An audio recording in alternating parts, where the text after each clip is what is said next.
जमलेल्या माझ्या तमाम मराठी बांधवांनो, भगिनींनो आणि मातांनो,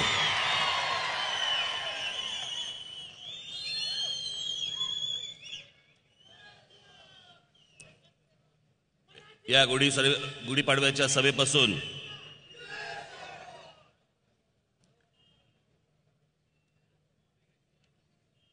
मी त्या सभेमध्ये सांगितलं होतं की मी एक महाराष्ट्रामध्ये अड्डा सभा घेणार आहे.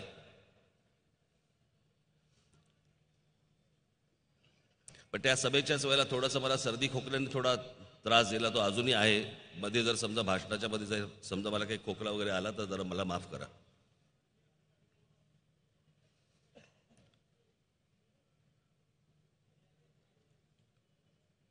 नांदेड, सोलापूर, इचलकरंजी करत आज मी साताऱ्यामध्ये आज आपल्या दर्शनासाठी आलो.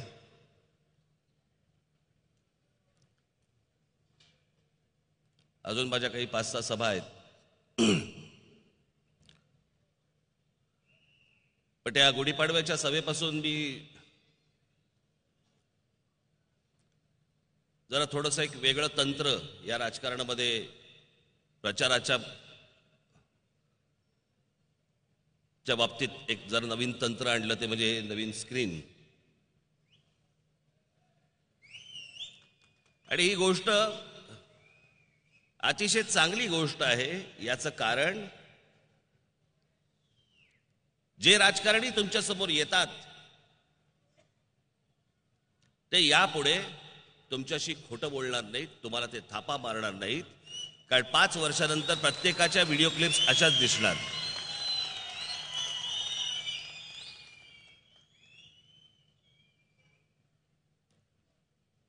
आणि मग मी हे सगळं दाखवतोय म्हटल्यानंतर मला, माझ्या सगळ्या सहकाऱ्यांना, पक्षामधल्या इतर लोकांना इतक्या लोकांचे फोन सुरू झाले, इतक्या लोकांचे निरोप यायला लागले. राज ठाकरेंना ही क्लिप पाठवा, ती दाखवायला सांगा. म्हटलं एखादा झाला कुठतरी चित्रपटाचा ट्रेलर पण पाठवायचा मध्येच की आमचं प्रमोशन पण करून घ्या म्हणून.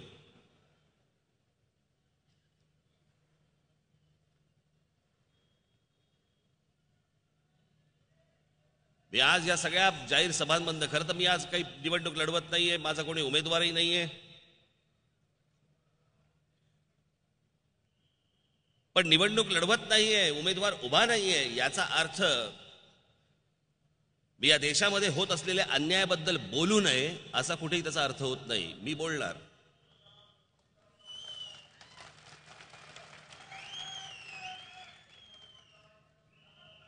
आवाज बंद करायला सगळं त्याला.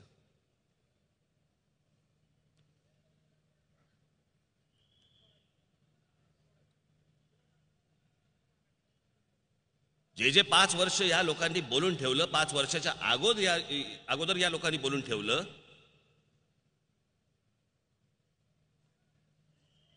ते मी चव्हाट्यावर मांडणार. मला एकाचा फोन आला आणि मी जे उत्तर दिलं ते मी मनापासून दिलेलं उत्तर आहे माझं. त्या पोलिसांना आवाज बंद करायला सांगा, पोचलोय म्हणा मी इथे.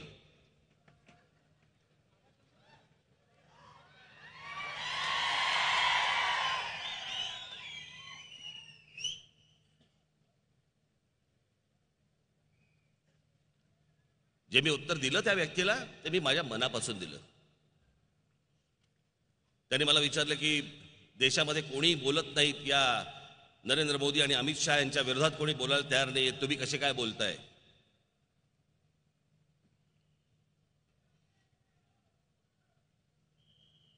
आणि याचे एकमेव कारण ते म्हणजे आमचं आराध्य दैवत.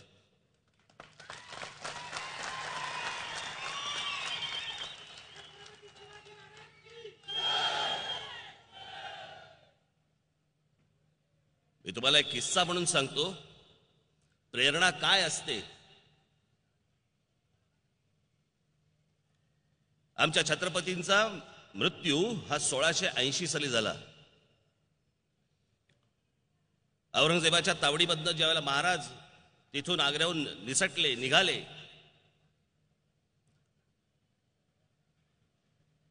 तेव्हा आमच्या महाराजांना मारण्यासाठी म्हणून औरंगजेब तिथून आग्र्याहून निघाला, महाराष्ट्रामध्ये आला. महाराष्ट्रामध्ये 1681ला आलाय, मुद्दामून तुम्हाला सांगतोय.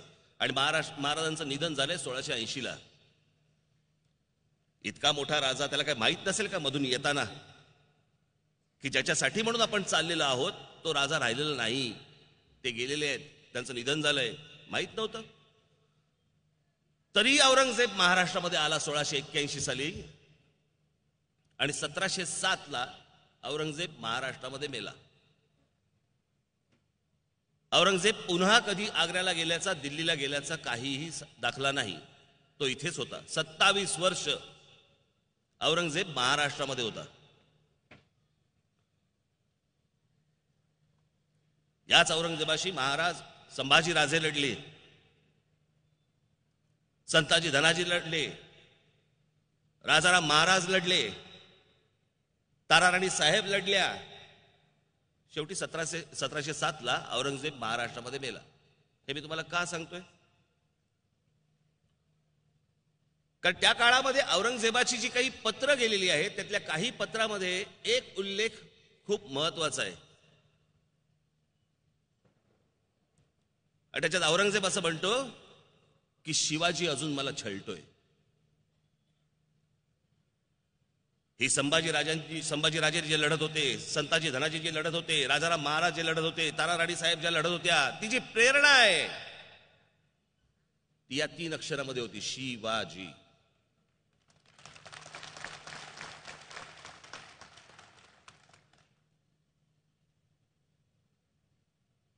मोगलांच्या विरोधामध्ये या देशामध्ये, त्याला देश नावाची काही गोष्ट संकल्पना नव्हती, परंतु या म्हटलं तर या देशामध्ये हा पहिला माणूस ज्यांनी मोगलांच्या विरोधात आवाज काढला. मोगलांच्या विरोधात देखील आवाज काढणारा पहिला महाराष्ट्र होता. ब्रिटिश अन्यायाच्या विरोधात देखील पहिला आवाज काढणारा महाराष्ट्र होता. आणि मग जर समजा या मोदी आणि शहांच्या विरोधात लढण्यासाठी जर पहिला आवाज जर महाराष्ट्राचा नाही निघाला तर मग काय उपयोग काय हो?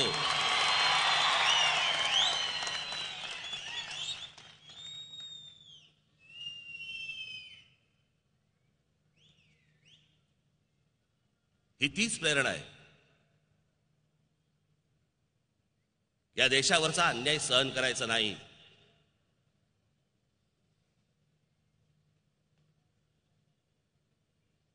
अहो, ते तर आक्रमण करून आले, किमान हे खोटं बोलून आले.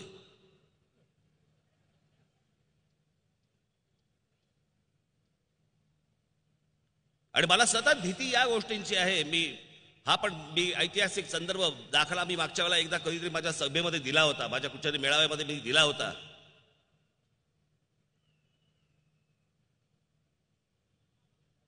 की 1292ला का 1294ला आमचा राजा इथला महाराष्ट्राचा रामदेवराव यादव देवगिरी किल्ला अल्लाउद्दीन खिलजी आला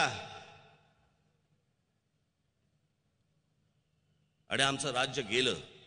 आमच्या राजाची कन्या, राजकन्या अल्लाउद्दीन खिलजी पळवून घेऊन गेला. 1292-94 सालापासून हा महाराष्ट्र जो अंधारामध्ये गेला, कुठपर्यंत अंधारामध्ये गेला? जोपर्यंत आमच्या शिवछत्रपतींचा जन्म होत नव्हता तोपर्यंत अंधारामध्ये होता. कारण काय? कारण एकच, महाराष्ट्र बेसावध राहिला, आमचा राजा बेसावध राहिला. मी आज जो प्रचार सभा घेतोय, मी जो आज महाराष्ट्राच्या समोर येतोय, ते फक्त एकच सांगण्यासाठी येतोय, बाबांनो, बेसावध राहू नका.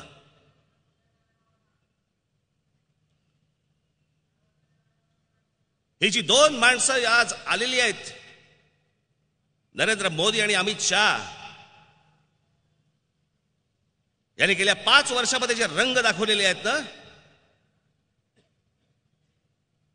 त्याच्यावरच अंदाज येतो की पुढे काय काय करू शकतात, कशी मुस्कटदाबी होऊ शकते, कशी हुकुमशाही प्रवृत्ती वाढू शकते, कसं तुमचं जीणं हराम करू शकतात. हे या पहिल्या 5 वर्षात कळलं.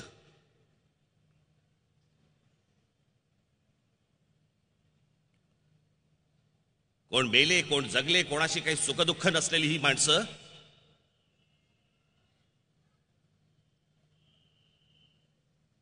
पंतप्रधान व्हायच्या अगोदर आधीच्या सरकारना प्रश्न विचारतायत आणि 5 वर्ष झाल्यानंतर 5 वर्षातल्या एकाही प्रश्नावरती आमचे पंतप्रधान बोलायला तयार नाही. या देशातल्या एकाही प्रश्नाचं उत्तर ते द्यायला तयार नाहीयेत. आमचे पत्रकार बांधव कुठे गेले? इथे बसलेत. आज देशातले प्रत्येक पत्रकार बोलतायत. म्हणजे 1947 सालापासून 2018 पर्यंत 19 पर्यंत नरेंद्र मोदी हे देशातले पहिले पंतप्रधान आहेत की ज्यांनी 5 वर्षामध्ये एकही पत्रकार परिषद घेतली नाही. पत्रकारांच्या कोणत्याही प्रश्नांना ते उत्तर द्यायला तयार नाहीत. पत्रकारांच्या प्रश्नांना उत्तर द्यायला तयार नाहीत याचा अर्थ तुमच्या प्रश्नांना उत्तर द्यायला तयार नाहीत. तुमच्या मनामध्ये जी गोष्ट आहे, जे प्रश्न तुम्हाला पंतप्रधानांना विचारायचे आहेत, जी स्वप्न या पंतप्रधानांनी दाखवली पहिल्यांदा देशाला, त्या स्वप्नांबद्दल एक चकार शब्द हा माणूस काढायला तयार नाहीये. एक चकार शब्द कोणत्याही त्यांच्या भाषणामध्ये सुद्धा नाही.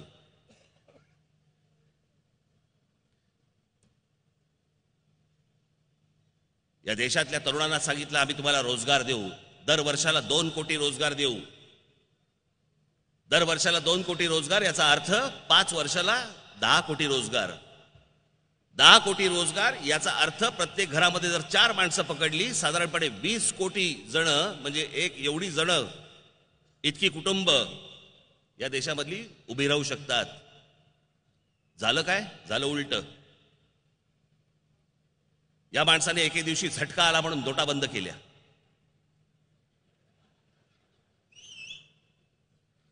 याची कोणालाही कल्पना दिली नाही. रिझर्व्ह बँकेच्या गव्हर्नरला माहिती नाही. या देशाच्या अर्थमंत्र्याला माहिती नाही. या देशाच्या मंत्रिमंडळाला माहिती नाही. एक मंत्रिमंडळाला मी काल सांगितलं, मंत्रिमंडळाला एका खोलीमध्ये बंद करून ठेवले, मोबाईल फोन काढून घेतले आणि पंतप्रधानांनी बाहेर जाऊन सांगितलं की आजपासून नोटा बंद झाल्या. इतका अविश्वास का दाखवला गेला? काय काळभेरं होतं त्याच्यामध्ये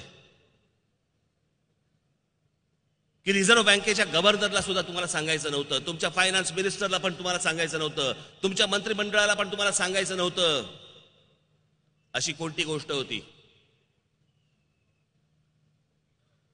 आणि तो एक नोटबंदीचा निर्णय झाल्यावरती या देशामध्ये जवळपास अधिकृत जवळपास 4.5 ते 5 कोटी लोकांचे रोजगार गेले. 4.5 ते 5 कोटी लोकांचे रोजगार.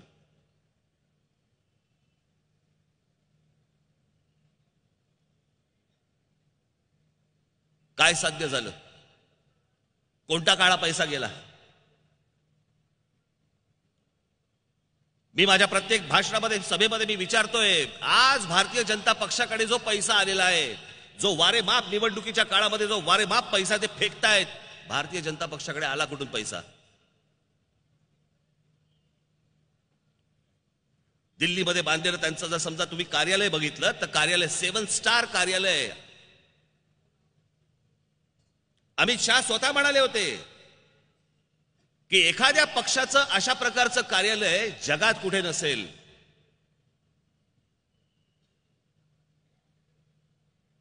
नोटबंदी झाली. नोटबंदीनंतर जवळपास वर्षभरामध्ये भारतीय जनता पक्षाचं 7 स्टार कार्यालय उभं राहतं.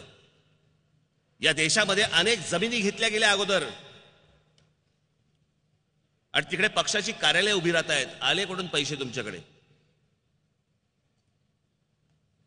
निवडणुकीच्या तोंडावरती जे करोडो रुपये आता फेकले जात आहेत, गेल्या आता कित्येक निवडणुका झाल्या, कर्नाटक झाली, गुजरात झाली, मध्य प्रदेश झाली, राजस्थान झाली,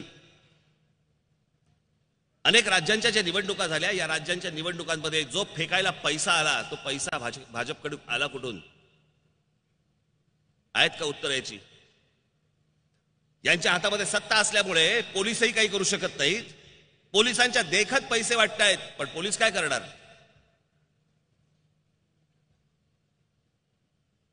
कोणाची कंप्लेंट करणार? कंप्लेंट केली आणि नोकरी गेली तर काय करायचं?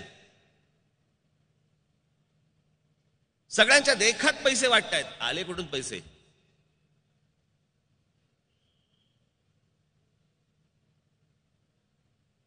विरोधी पक्षामध्ये असताना यांनी सांगितलं होतं की जीएसटी आणू नका म्हणून. मनमोहन सिंगांना सांगितलं होतं जीएसटी आणू नका. स्वतः सत्तेमध्ये आल्यावरती जीएसटी आणला. आज देशामध्ये सगळे धंदे बसले. अहो, धंदा बसणं याचा अर्थ तिथे काम करणारा माणूस देखील बाहेर जाणं होतं.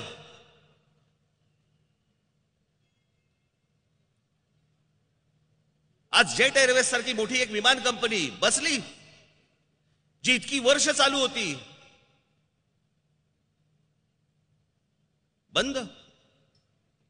अनेक कंपन्या बंद झाल्या. अहो, अनेक विषय असे आहेत की ते तुमच्यापर्यंत पोहोचलेच नाहीत, तुमच्यापर्यंत येऊच दिले नाहीयेत. या गेल्या 5 वर्षामध्ये सगळी अनेक विविध चॅनल्स, त्या चॅनल्सचे मालक, अनेक पत्रकार असे बंद करून टाकलेत. तुमच्यापर्यंत बातम्याच पोहोचवायच्या नाहीत, तुमच्यापर्यंत बातम्या गेल्याच नाही पाहिजेत. या देशात काय गोंधळ सुरू आहे हा तुमच्यापर्यंत येताच कामा नये. आणि म्हणून तुम्हाला इतके दिवस कळलं नाही, पण हा सोशल मीडिया जो आला ना, तो त्यांचाही बाप निघाला. घराघरापर्यंत या गोष्टी जायला लागल्या. मेक इन इंडिया असेल, स्टार्टअप इंडिया असेल, इतर सगळ्या जेवढ्या योजना या माणसाने सांगितल्या, जी स्वप्न दाखवली, तरुणांना दाखवली, तरुणींना दाखवली, माझ्या माता भगिनींना दाखवली,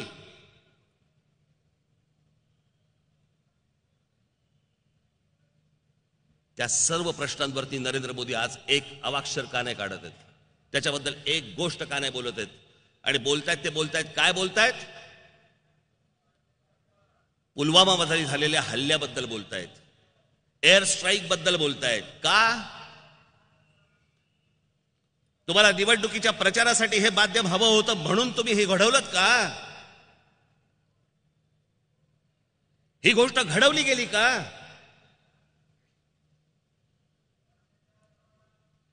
चार वर्षापूर्वी कल्याण डोंबिवली महानगरपालिकेच्या निवडणुकीच्या वेळेला मी एका पत्रकार परिषदेमध्ये मी सांगितलं होतं की 2019च्या निवडणुकीच्या वेळेला नरेंद्र मोदी एखादी युद्ध सदृश परिस्थिती निर्माण करतील. जी गोष्ट त्यांनी केली. मी आज जे तुमच्याशी बोलणार आहे ना, मी आज ज्या गोष्टी तुम्हाला दाखवणार आहे ना,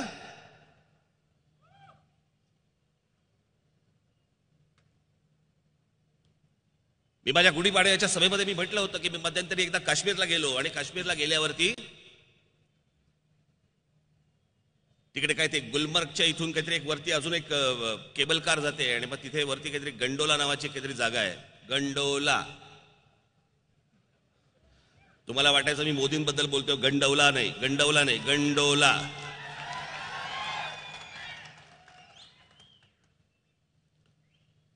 आणि सगळ्या तुम्ही नजर टाकाल तिकडे फक्त बर्फ होता वरती. तर म्हणजे ती तर जागा 11,000 फुटावरती होती. 13,000 फुटावर, 13,000 फुटावरती तुम्ही बघाल तिकडे फक्त बर्फ होता. म्हणजे तुम्हाला सनग्लासेस घातल्याशिवाय तुम्हाला त्या बर्फाकडे बघता येत नाही. आम्ही ज्यावेळेला वरती तिथे पोहोचलो त्यावेळेला तिथे वरती त्या केबल कारच्या बाजूला एक 4 जवान उभे होते.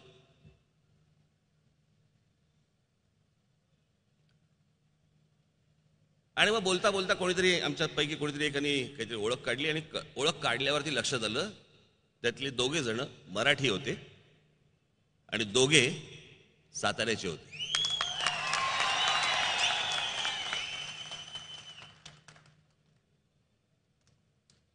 मग आम्ही त्यांच्याशी बोलत बसलो. बोलता बोलता मग त्यांनी सांगितलं की म्हणे आर्मीमध्ये या सातारा, सांगली, कोल्हापूर या सगळ्या पट्ट्यामधले प्रचंड मोठ्या प्रमाणावरती जवान आहेत. आणि मग थोड्या वेळाने त्यांचं काहीतरी खालून ते सगळं सामान आलं. 4 जण होते. एक 10 लोकांचं सामान त्यांनी असं अंगावरती घेतलं. काही डोक्यावर घेतलं, काही पाठीवर लावलं, काही खांद्यावर घेतलं आणि असे ते 4 जण चालले. मी त्यांना विचारलं, म्हटलं कुठे राहता, कुठे तुम्ही? खरंच सांगतो मी तुम्हाला, त्या सगळ्या अख्ख्या त्या पांढऱ्या याच्यामध्ये काही दिसतच नव्हतं. नुसते वरून डोंगर डोंगर डोंगर डोंगर फक्त एवढंच दिसत होतं. तर म्हटलं राहता कुठे रे तुम्ही? मग त्यातल्या एका जवानी मला सांगितलं ते लांब असे एक लांब कुठेतरी एक असा एक तंबू होता. मला बोलले आम्ही तिथे राहतो. मला बोलले म्हटलं एवढं लांब? तर ते बोलले हे काहीच नाहीये. इथे पुढे जोपर्यंत तुम्ही जाल ती काय खैबर खिंड त्याच्या अलीकडपर्यंत आपल्या देशाची बॉर्डर तिथपर्यंत असे अनेक तंबू आहेत म्हणे जिथे आपले जवान राहत असतात. -10 डिग्री, -5 डिग्री, -15 डिग्री. काय राहत असतील, काय जेवत असतील. बंदुका घेऊन बसलेले असतात. त्या भागात तर तिकडनं कोणीतरी अतिरेकी येतात, तिथल्या इथेच ठार मारतात. या ज्या सगळ्या गोष्टी आहेत, हे जे सगळे जवान तिथे जे काम करत असतात,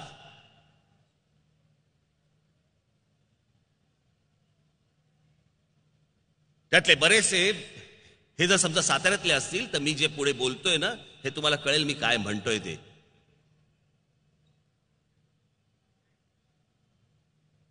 यांच्या मरणाचा राजकीय फायदा करून घेत आहेत आमचे पंतप्रधान.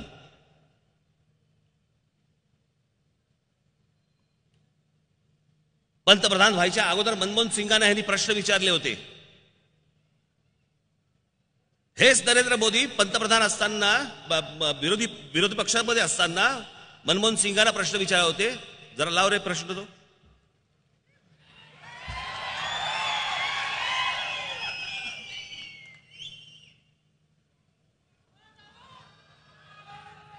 काय लावायचं?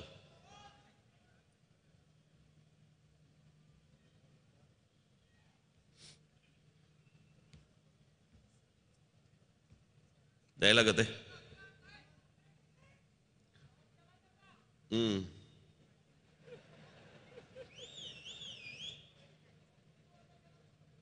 काय तू बोलतो येऊन? 2 मिनिटात होईल ते.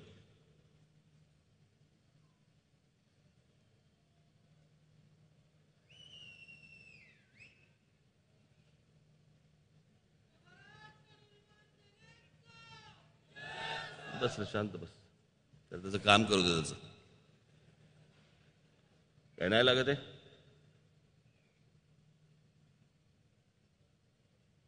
मगाशी चेक केलं नव्हतं का? मग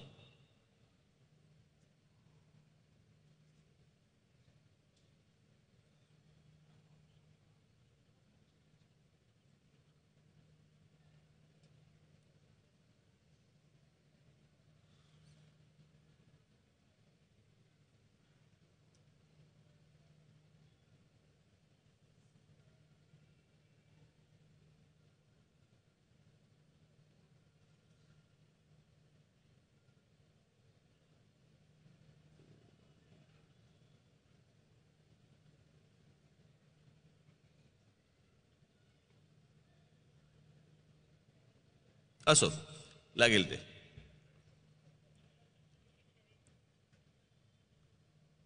लागतंय.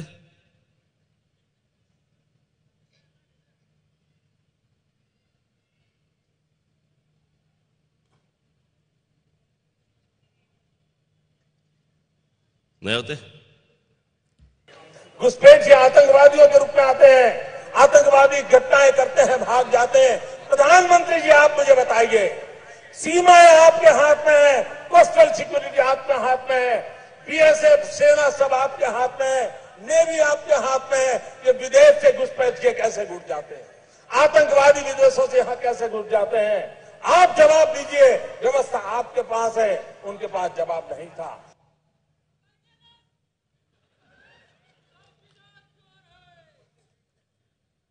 आरडीएक्स आला कुठून? शस्त्र आली कुठून? बा आमच्या पुलवामामध्ये जे 40 जवान शहीद झाले, सीआरपीएफचा ताफा चाललेला असताना एक गाडीमध्ये येते आणि आरडीएक्सने ब्लास्ट होतो आणि आमचे 40 जवान मारले जातात. ते आरडीएक्स कुठून आलं याचं उत्तर पंतप्रधान नरेंद्र मोदी यांनी द्यावं.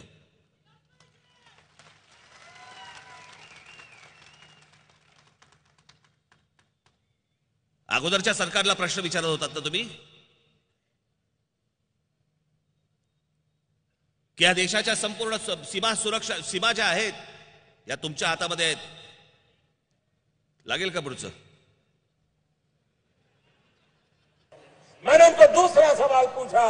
हमने कहा आतंकवादियों के पास धन आता है, हवाले से आता है, पूरा मनी ट्रांजैक्शन का कारोबार भारत सरकार के कब्जे में है, आरबीआई के अंडर में है, बैंकों के माध्यम से होता है.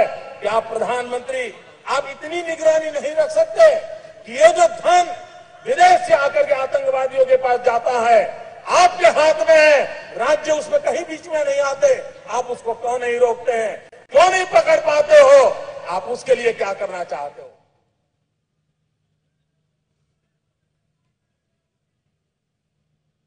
हे जे प्रश्न या माणसांनी मनमोहन सिंगांना विचारले, या प्रश्नांची उत्तरं जे सगळं झालं,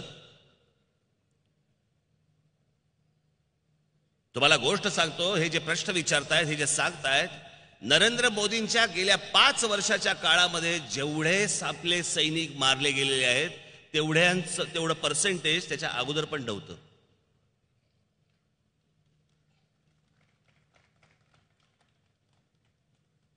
इतके सैनिक यांच्या काळात मारले गेलेत. निवडणुकीला अगोदर यायच्या अगोदर तुम्ही काय बोलत होतात? मनमोहन सिंगांना हे काय सांगत होते? लव लेटर भेजना बंद कर दो, वो 1 मारेंगे तो हम 4 मारेंगे.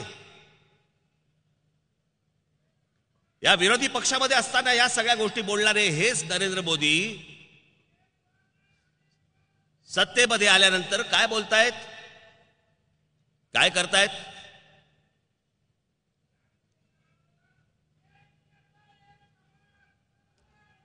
त्यांच्या तोंडात काहीतरी घाला, ते 8:30-9 नंतरची असणार. तिकडे बारपणा दिसतोच आहे मला जवळपास कुठेतरी.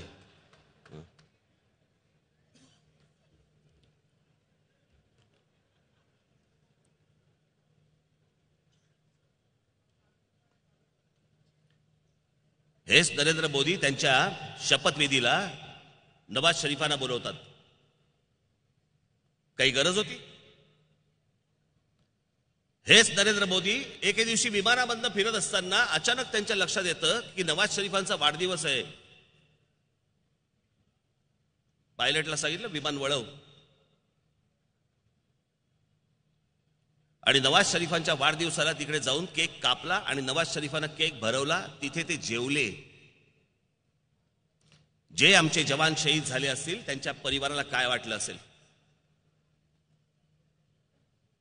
त्यांनी 1 मारला तर आम्ही 4 मारू म्हणणारे हेच नरेंद्र मोदी त्या दुश्मन राष्ट्राच्या पंतप्रधानाकडे जाऊन तिकडे त्याला केक भरवताना जेव्हा फोटो बघितला असेल त्यावेळेला त्या जवान जे शहीद झालेत त्यांच्या परिवारातल्या लोकांना काय वाटलं असेल?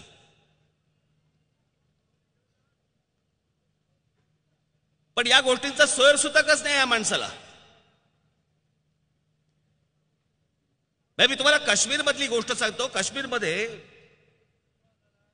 जे बॅरिकेड्स असतात, जिकडे चेकपोस्ट असतो, असे 3 चेकपोस्ट होते.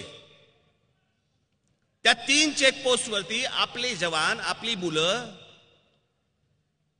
हे तिकडे चेक करण्यासाठी म्हणून उभे असतात. तिथे एका माणसाची कोणाची तरी गाडी आली. त्याने तो चेकपोस्ट जो होता, पहिला जो होता, बघितला नाही, ढकलला, पुढे गेला. पुढच्या याच्यावर त्याला थांबवलं गेलं तरी त्याने ते उधळलं. तिसऱ्या याच्यावरती गेल्यानंतर तिसऱ्या देखील त्यांनी उधळल्यानंतर आपल्या जवानांनी काय करायला पाहिजे होतं? कसा कळणार कोण माणूस आहे? आणि काश्मीर सारखी जी परिस्थिती आहे अशा ठिकाणी तुम्ही काय करू शकता? आपल्या जवानांनी त्याला गोळी मारली. गोळी मारल्यावरती तिकडे सगळा त्या काश्मीरमध्ये गोंधळ. आणि तो गोंधळ झाल्यावरती याच नरेंद्र मोदींनी, तुम्ही 1 मारला तर आम्ही 4 मारू सांगणारे हेच नरेंद्र मोदी यांनी आपल्या सैन्याला माफी मागायला लावली.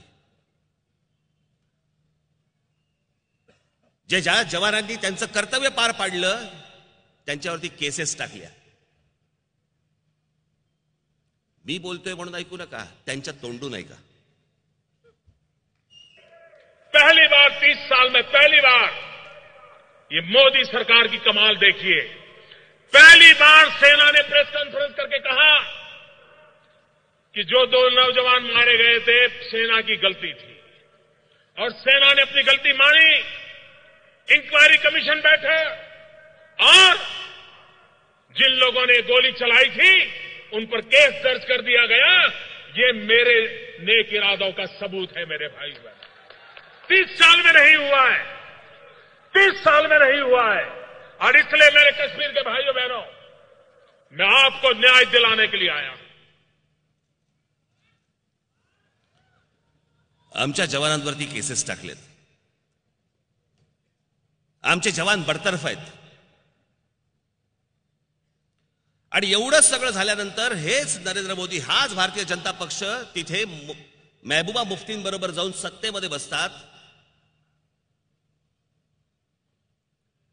आणि सत्तेमध्ये गेल्यानंतर अशा प्रकारची जर समजा पंतप्रधान कारवाई करणार असतील, कोणता जवान शस्त्र उगारेल जरा सांगा. आणि मग त्यानंतरची जी परिस्थिती काश्मीरमध्ये होती, आमच्या जवानांना काय काय सहन करायला लागलं ते फक्त एकदा बघा.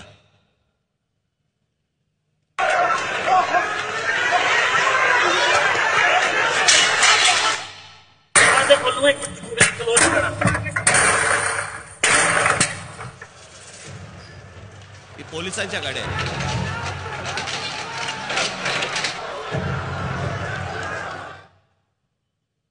पोलिसांच्या म्हणजे आर्मीच्या. Go India! Go back! Go back!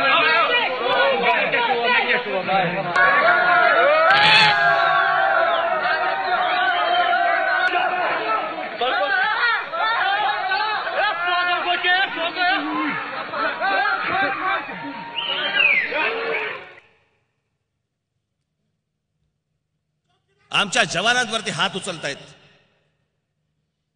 आमच्या जवानांना मारतायत. आमचे जवान का हात उचलू शकत नाही? कारण केसेस पडतील, आम्हाला सस्पेंड केलं जाईल. आम्ही एखादी कारवाई केल्यानंतर आमच्या मागे सरकार उभं राहणार नाही. आणि म्हणून आमचे जवान मार खातायत.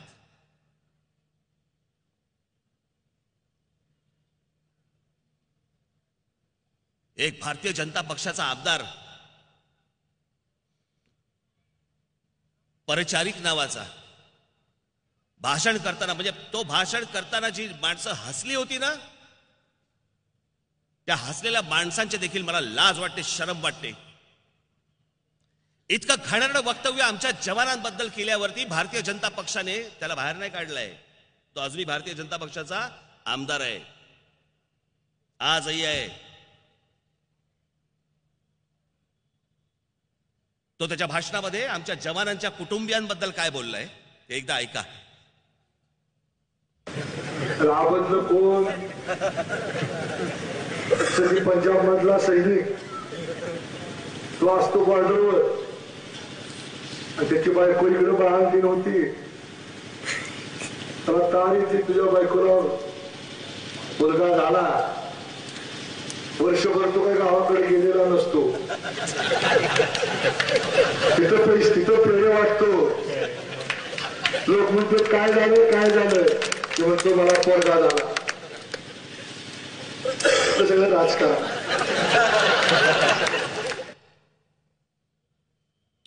आमचा जवान बॉर्डरवरती असतो, काय बोलतोय बघा. आणि त्याच्या बायकोला इथे मूल होतं, तो वर्षभर इथे फिरकलेला नसतो. मग इथून कळतं की त्याला मुलगा झाला आणि मग तो तिकडे पेढे वाटतो. तो इथे वर्षभर आलेलाच नसतो. जे सरहद्दीचं संरक्षण करतायत, आमच्या देशाचं संरक्षण करतायत, अशा जवानांबद्दल वक्तव्य करणारा माणसं ही भारतीय जनता पक्षाची आमदार आहेत. आजचं ताजं उदाहरण दाखवतो तुम्हाला, आजचं ताजं उदाहरण. आज अकलूजला नरेंद्र मोदींची सभा झाली आणि त्या सभेत नरेंद्र मोदींच्या व्यासपीठावरती हाच माणूस परिचारिक उभा आहे. हाच मोदींच्या बरोबर उभा आहे.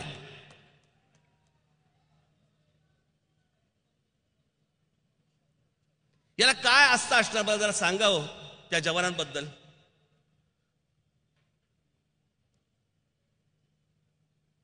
या नरेंद्र मोदी या माणसाला तरी काय, मला जरा सांगा. हाच माणूस आमच्या जवानांची तुलना आम्ही माझ्या प्रत्येक सभेमध्ये दाखवतोय.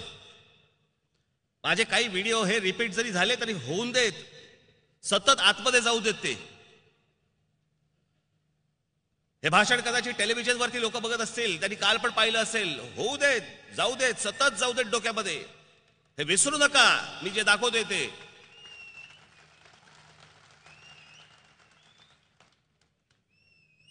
याच नरेंद्र मोदी या माणसाच्या मनात आमच्या जवानांबद्दल काय आस्था आहे ती एकदा बघा. सेना में एक जवान जितना साहस करने का ताकत रखता है ना, उससे ज्यादा साहस करने का ताकत व्यापारी रखता है. सेना में एक जवान जितना साहस करने का ताकत रखता है ना, उससे ज्यादा साहस करने का ताकत व्यापारी रखता है. जवानापेक्षा साहस करणारा म्हणजे व्यापारी असतो. व्यापारी व्यापाराचं काम करतो. पण याच आमच्या जवानाबद्दल यांच्या मनात काय आहे हे सगळं बाहेर कळतं.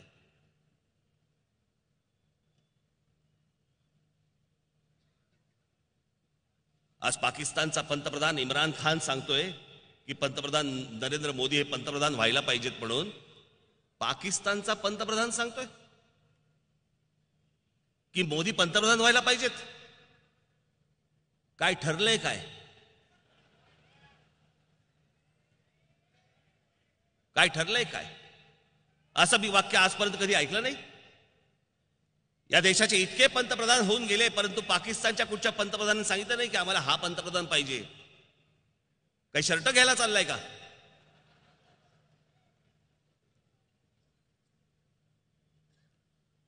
आणि आत्ता 15 तारखेला, आत्ता 15 एप्रिलला या नरेंद्र मोदींचा अजून एक इंटरव्ह्यू झाला. त्या इंटरव्ह्यूमध्ये ते काय बोललेत ना, मला खरंच वाटतं मला हा माणूस वेडा झालाय की काय.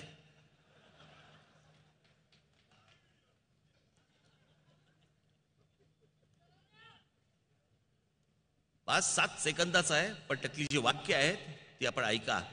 की त्याच्यामध्ये ते म्हणतायत की आत्महत्याग्रस्त शेतकऱ्यांचा राजकीय मुद्दा होऊ शकतो, मग शहीद जवानांचा मुद्दा का नाही होऊ शकत? पंतप्रधान विचारतायत. लाव. किसान मरे तो चुनाव का मुद्दा, लेकिन जवान मरे तो चुनाव का मुद्दा नहीं. ये कैसे हो सकता है? किसान मरे तो चुनाव का मुद्दा, लेकिन जवान मरे तो चुनाव का मुद्दा नहीं. ये कैसे हो सकता है? या सगळ्या वक्तव्यांनंतर आमच्या असं लक्षात येतंय की पुलवामा घडवलं की काय, आमचे 40 जवान ठार मारलेत की काय. तुम्हाला निवडणुकीचा प्रचार करण्यासाठी तुम्हाला इतर कोणतेही विषय नको होते, कुठच्याही प्रश्नांची उत्तर द्यायची नव्हती, म्हणून हे सगळं घडवलं गेलं की काय. आणि सध्या तरी दिसतंय तसंच. या पुलवामा नंतर एअर स्ट्राईक केला. मी काल सांगितलं ना, ती जी विमानं असतात ती विमानं सगळी प्रोग्रॅम्ड विमानं असतात, त्याच्यामध्ये ठरलेल्या गोष्टी असतात. ती काय वरून बंगत चाललेले नसतात. कोल्हापूर गेलं, कराड गेलं, सातारा आलं,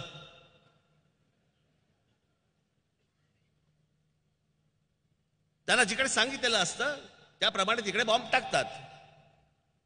पण वैमानिकांना जर समजा चुकीचीच माहिती दिली गेली असेल तर वैमानिक काय करेल?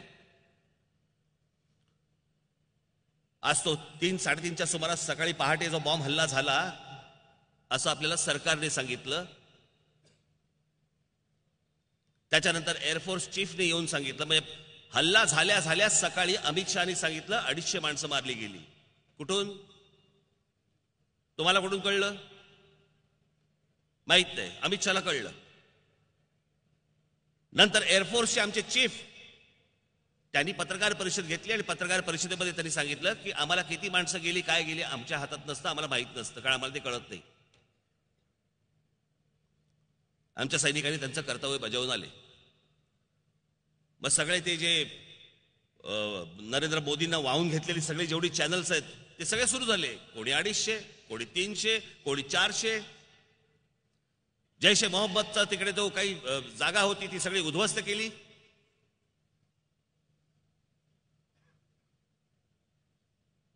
काय काय गोष्टी सांगितल्या गेल्या त्यावेळेला. आत्ता 10 दिवसापूर्वी जगभरामधले अनेक काही अँबॅसेडर्स, काही वेगवेगळ्या वर्तमानपत्रांचे आणि चॅनलचे पत्रकार हे बालाकोटला जाऊन आले आणि त्या बालाकोटला तिथे त्या ज्या तो काय जैश ए मोहम्मदचा का कोणाचा तरी काहीतरी ते म्हणाले त्याप्रमाणे दर्गा, तिथे मुलं शिकतायत. जैश ए मोहम्मद वगैरे काही नाही. आणि मला एक गोष्ट सांगावं, मी माझ्या त्या दिवशीच्या गुढीपाडव्याच्या सभेमध्ये मी म्हटलं ना की अहो 200-250 माणसं सोडा, 10 माणसं देखील मारली गेली असती ना तर आमचं अभिनंदन परत नसता आला. आज एक पायलट तिकडे पडतो आमचा, त्याला त्यांची पाकिस्तानची आर्मी ताब्यात घेते आणि 2 दिवसात ते भारताला पुन्हा आपला वैमानिक परत पाठवतात. इतकी जर माणसं मेली असती आणि इम्रान खानने जर समजा आपला पायलट परत पाठवला असता, अहो इम्रान खानला त्या पाकिस्तानमध्ये उभा जाळला असता. आपण करू काय असं? मग किती खोटा प्रचार करायचा, किती खोट्या बातम्या पसरवायच्या, तुमच्यापर्यंत आतमध्ये न्यायच्या आणि मग लगेच सगळं ते भारत माता की जय वगैरे सगळ्या घोषणा सगळ्या सुरू करायच्या. अहो एका एक टेलिव्हिजनचा अँकर होता, तो त्यावेळेला बातम्या देत होता सोल्जरच्या कपड्यात, हातात बंदूक. अरे माईक धर ना. हे सगळे विकले गेलेले जे काही पत्रकार आहेत ना आणि चॅनल्स आहेत ना, ह्यांनी हे सगळा अख्खा तमाशा केला या देशामध्ये. का? कारण मोदींना हवं होतं. का? त्या अमित शहाना हवं होतं. निवडणुकीच्या प्रचाराला वापरायचं होतं. आणि हळूहळू सगळ्या गोष्टी उघड्या होत गेल्या.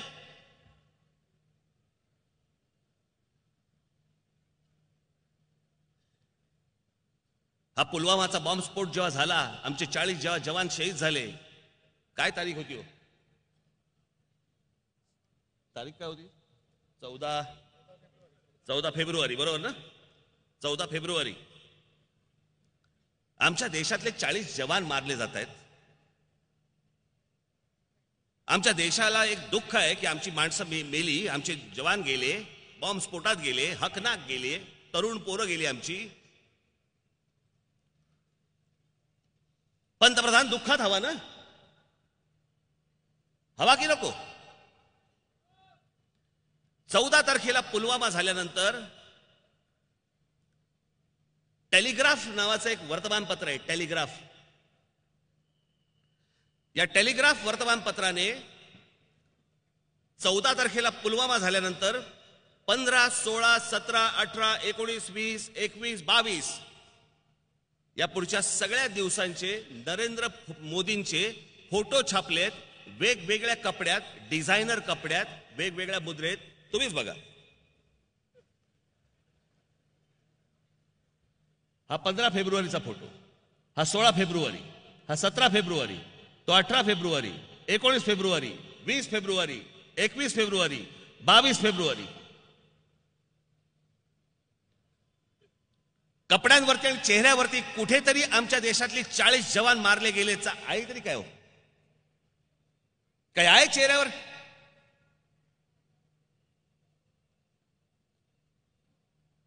हा आमचा पंतप्रधान,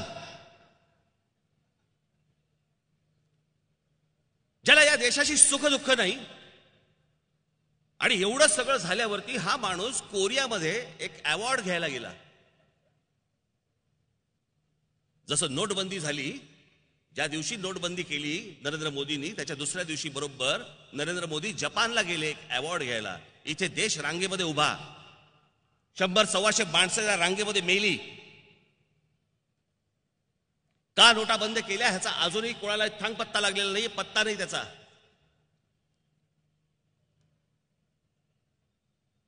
भ्रष्टाचार जर समजा बंद करायचा होता, काळा पैसा जर समजा बंद करायचा होता, तर 1000 रुपयाची नोट बंद करून 2000 रुपयाची नोट काढली. तुम्हाला निवडणुकीत वाटायला सोपी म्हणून.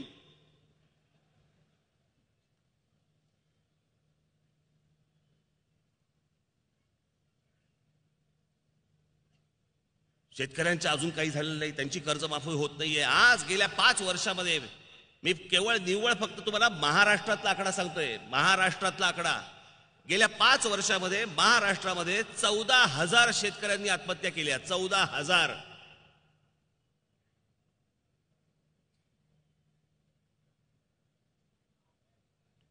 गेल्या 5 वर्षामध्ये याच नरेंद्र मोदींनी ज्या योजना आणल्या, मग ते स्टार्टअप इंडिया असेल, मेक इन इंडिया असेल, नमामि गंगे असेल, अजून कोणत्या स्वच्छ भारत असेल, तर अजून काही असेल, या सगळ्या जाहिरातींवरती फक्त त्याच्या जाहिराती, मोदींचा फोटो, त्या योजनेची जाहिरात, मोदींचा फोटो, योजनेची जाहिरात, हे देशभर करण्यामध्ये जवळपास 4,500 कोटी रुपये खर्च केले. जाहिरातींवरती या माणसाने 4,500 कोटी रुपये खर्च केले.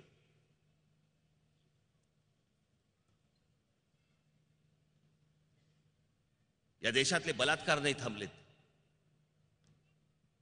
या देशातली बेरोजगारी मागे जात नाहीये. ज्यांच्याकडे रोजगार होता त्यांचा रोजगार छिनला गेलाय. नवीन तरुण मुलं उभी राहत आहेत, नवीन तरुणी उभे राहत आहेत, त्यांच्या हाताला काम मिळत नाहीये, ते काम शोधतायत. आणि आमचा पंतप्रधान त्यावर एक चकार शब्द काढायला तयार होत नाहीये. आणि निवडणुकीच्या तोंडावरती जवानांच्या नावाने मतं मागतायत. मी हे जे बोलतोय ना तुम्हाला, हे निवडणुकीसाठी काय या माणसाने केलंय हे एकदा तुमच्या तोंडून तुम्ही एकदा ऐका. मैं आपसे कहना चाहता हूं, मेरे देश के फर्स्ट टाइम वोटर को, आप भी संकल्प कीजिए कि पहला वोट आपका, जो आपके जीवन की ऐतिहासिक घड़ी है, आपके जीवन भर याद रहेगा कि पहला वोट कब डाला, कहां डाला, कौन सा चुनाव था, किसको डाला, ये जीवन भर याद रहने वाला है. हर किसी को पहली घटना याद रहती है. मैं जरा कहना चाहता हूं मेरे फर्स्ट टाइम वोटरों को, क्या आपका पहला वोट पाकिस्तान के बालाकोट में एयर स्ट्राइक करने वाले वीर जवानों के नाम समर्पित हो सकता है क्या? मैं मेरे फर्स्ट टाइम वोटर से कहना चाहता हूं कि आपका पहला वोट पुलवामा में जो वीर शहीद हुए, उन वीर शहीदों के नाम आपका वोट समर्पित हो सकता है क्या? शहीद जवानांच्या नावाने मतं मागतायत. एअर स्ट्राईक केलेल्या पायलटांच्या नावाने मतं मागतायत. पण जी स्वप्न दाखवली, ज्या योजना सांगितल्या, त्याच्याबद्दल हा माणूस एक अवाक्षर काढायला तयार होत नाहीये. ही किती भंपक माणसं आहेत हे गेल्या 5 वर्षामध्ये आपल्याला लक्षात आलेली आहेत. जे 5 वर्षापूर्वी जे घडलं, बाबांनो माझी हात जोडून विनंती आहे, पुन्हा हे घडता कामा नये. नरेंद्र मोदी आणि अमित शहा पुन्हा या देशाच्या राजकीय क्षितिजावरती दिसता कामा नयेत. याची जबाबदारी, खबरदारी ही तुम्हाला घ्यायची आहे. या दोघांना आता मदत करायची नाहीच नाही, परंतु या दोघांना मदत होईल अशांनाही मदत करायची नाही.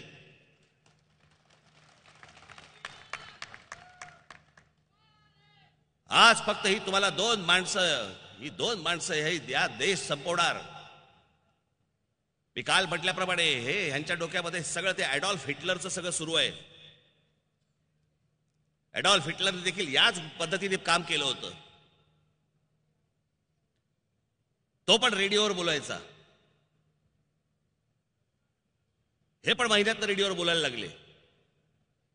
हे मी खोटं नाही सांगत आहे.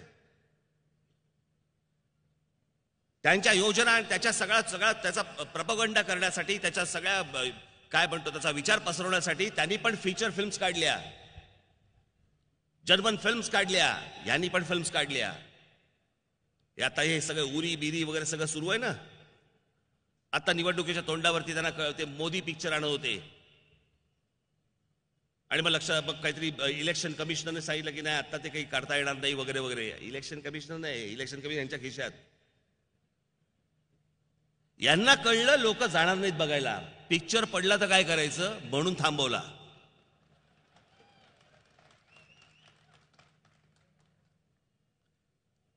म्हणजे आधीच मोदी, त्यात विवेक ओबेरॉय, म्हणजे झालंच धन्य सगळं. कोण जाणं बघायला ते?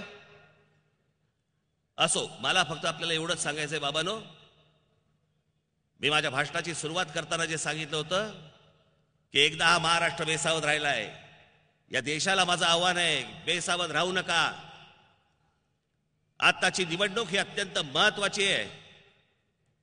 या देशामध्ये लोकशाही राहणार का हुकुमशाही येणार याच्यावरची ही निवडणूक आहे. उद्या दुर्दैवाने ही जर माणसं आली, तुमचं जिणं हराम करून टाकतील, गुलाम म्हणून वागवतील, गुलाम. तुम्हाला तोंड वरती काढता येणार नाहीये. हे जे पत्रकार माझे बांधव इथे बसलेले आहेत ना, यांच्या समोर घटना घडतील पण हे लिहू शकणार नाहीत. यांच्या समोर घटना घडतील पण हे बोलू शकणार नाहीत, हे काहीच करू शकणार नाहीत. अशी परिस्थिती या देशाची होऊ नये असं जर समजा प्रत्येकाला वाटत असेल तर बाबांनो, आपण नीट व्यवस्थित विचार करा आणि ही माणसं पुन्हा राजकीय क्षितिजावरती दिसणार नाहीत. एवढं फक्त आपण कर्तव्य बजवावं, एवढंच सांगण्यासाठी म्हणून आज राज ठाकरे आपल्या समोर आला. आपण सर्वजण इतक्या मोठ्या संख्येने इकडे उपस्थित राहिला त्याबद्दल मी अत्यंत आपला आभारी आहे. धन्यवाद. जय हिंद, जय महाराष्ट्र.